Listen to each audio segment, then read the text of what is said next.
দিন যেদিন স্বাক্ষর হবে ওই দিন আমরা জাতীয় সংসদ ভবন ঘেরাও করেছি। ওই সংসদ ভবন আমরা নোয়াখালীর দেখিয়ে দিয়েছি আন্দোলন কিভাবে করতে হয়। ওই আমাদের আন্দোলনের কারণে সরকার অন্তর্বর্তীকালীন সরকার পিছু হতে বাধ্য হয়েছে।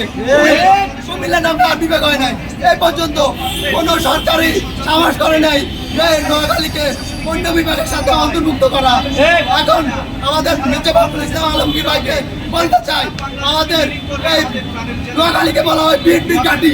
এই বিএনপির ঘাঁটিকে অবহেলিত করে আমাদের সাথে কুমিল্লাকে যুক্ত করবেন না।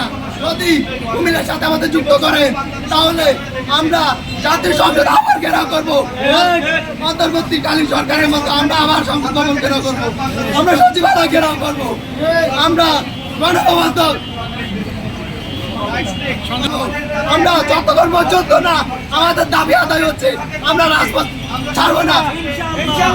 আমরা বিশিষ্ট রুল আমিনের উত্তরসূরি, আমাদের রক্ত গরম দেশের জন্য আমরা প্রাণ দিয়েছি এবং আমরা এখন নোয়াখালীর জন্য রক্ত দিব, প্রাণ দিব।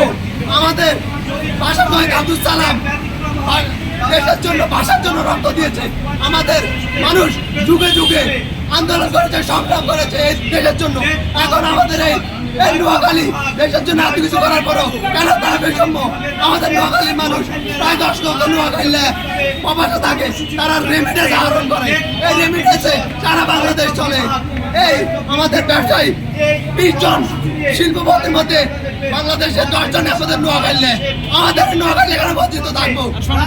আমাদের এই নোয়াখালী বিভাগ বাস্তবায়ন করে আমাদের অধিকার ফিরিয়ে দিতে হবে। স্বাধীনতার গত 54 বছর আমরা বঞ্চিত। এই বঞ্চনা থেকে আমরা অবসান চাই এবং নোয়াখালী বিভাগ চাই। 1 কোটি নোয়াখালী প্রাণের দাবি নোয়াখালী বিভাগ চাই।